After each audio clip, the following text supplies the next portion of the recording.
নমস্কাৰ, আমি উমানন্দ মন্দিৰ দৰ্শন কৰিব ওলাইছোঁ। তাৰ হৈ এটা ভিডিঅ' আপোনালোকলৈ দিছোঁ। ভাল লাগিলে লাইক বা শ্বেয়াৰ কমেণ্ট কৰি দিব। এয়া গুৱাহাটী ব্ৰহ্মপুত্ৰ শুক্লেশ্বৰ ফেৰীঘাট। এতিয়া আমি ফেৰীত উঠিছোঁ। উমানন্দ মন্দিৰলৈ যাম। আপোনালোকে জানে বা শুনিছে, উমানন্দ মন্দিৰ ব্ৰহ্মপুত্ৰ নদীৰ মাজত। তালৈ নাও বা ফেৰীয়েহে যাব পাৰি। পিছে ব্ৰহ্মপুত্ৰ নদী ক'ৰ পৰা আৰম্ভ হৈছে জানেনে? তিব্বত মালভূমি মানস সৰোবৰ হ্ৰদৰ পৰা বৈ আহি অসমৰ মাজেৰে লুইত ব্ৰহ্মপুত্ৰ নাম লৈ বৈ গৈছে। এয়া ব্ৰহ্মপুত্ৰৰ মাজত উমানন্দ মন্দিৰ।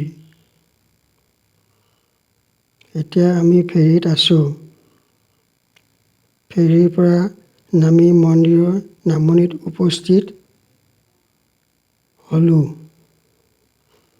এতিয়া চিৰি বগাব লাগিব।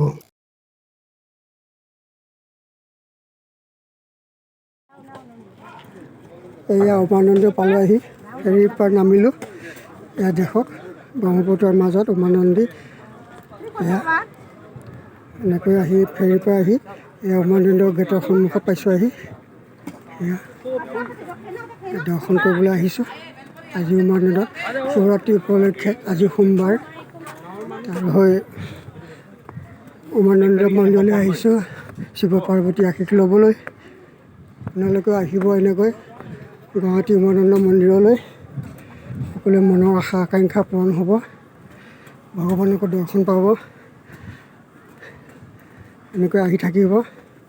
বহুত মানুহেতো ভাবি থাকে উমানন্দ মন্দিৰ ক'ত। এয়া গুৱাহাটী ব্ৰহ্মপুত্ৰৰ মাজত উমানন্দ মন্দিৰ। এনেকৈ চিৰিয়ে উঠি যাব লাগিব। উঠি গৈ বহুত চিৰি আছে। বুঢ়া মানুহৰ কাৰণে অলপ অসুবিধা হয় চিৰিবোৰ বগাবলৈ। এনেকৈ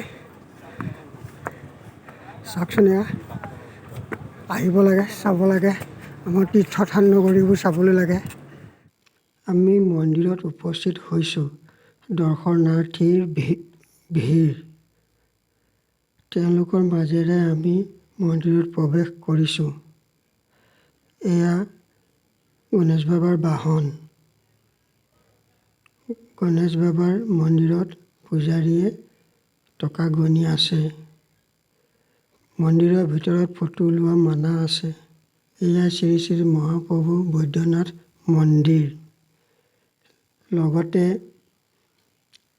হৰগৌৰী মন্দিৰ।